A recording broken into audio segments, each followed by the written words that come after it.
Kawikaan, Kabanata 3. Anak ko, ang aral ko ay huwag mong lilimutin. Lahat ng aking utos sa isipan mo'y itanim, upang araw mo'y tumagal, humaba ang iyong buhay, at maging masagana sa lahat ng kailangan. Pananalig at katapatay, huwag mong tatalikuran, ikuwintas sa iyong lieg, at itanim sa isipan. Sa gayon, malulugod sa iyo ang Diyos at kikilalanin ka ng mga tao.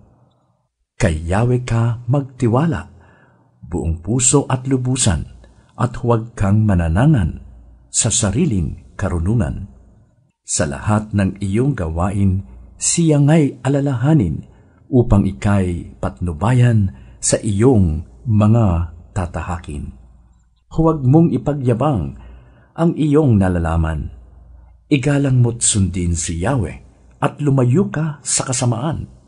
Sa gayon, ikaw ay lalakas at magiging matatag, mawawala ang pighati, gagaling ang iyong sugat. Parangalan mo si Yahweh sa pamamagitan ng iyong mga kayamanan, at mula sa iyong mga pinakamainam na ani, siya ay iyo ring handugan.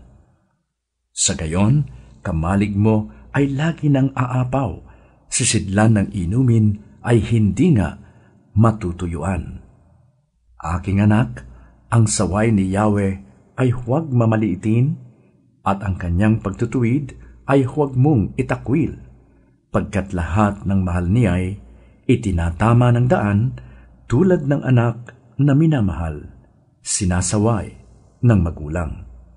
Mapalad ang isang taong nakasumpong ng karunungan, at ang taong nagsisikap, unawa ay nagtatamo.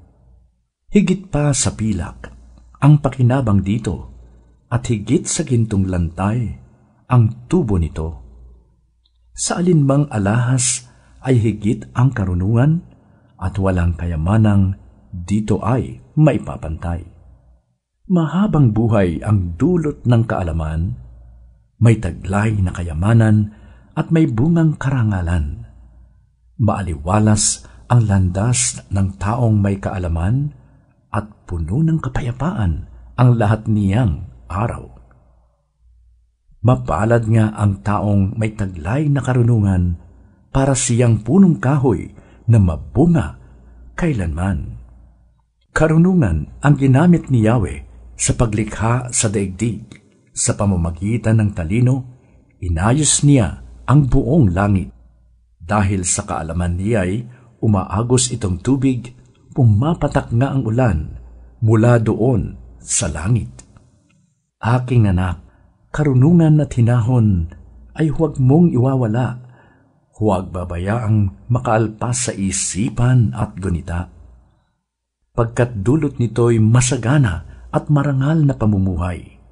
At kung magkagayoy, lalakad kang matiwasay, sa landas mo'y hindi ka matatalisod. Sa lahat ng iyong lakad, wala kang aalalahanin, at lahat ng pagtulog mo ay masarap at mahimbing. Kahit hampas nitong bagyo ay dumating ng biglaan, hindi ka mababagabag tulad ng mga mangmang. Pagkat tiwala kang si Yahweh ang kaagapay mo, at di niya hahayaang sa bitag ika'y masilo. Ang kagandahang loob ay huwag ipagkait sa kapwa, kung ika'y may kakayahan na ito ay magawa. Kung mayroon ka ngayon ng kanyang kailangan, huwag nang sasabihing, bumalik ka't bukas ibibigay. Huwag gagawa ng masama ang iyong kaibigan na sa iyo'y umaasa at may tiwalang lubusan. Huwag makikipag-away ng walang sapat na dahilan kung hindi ka ginagawan ng anumang kasamaan.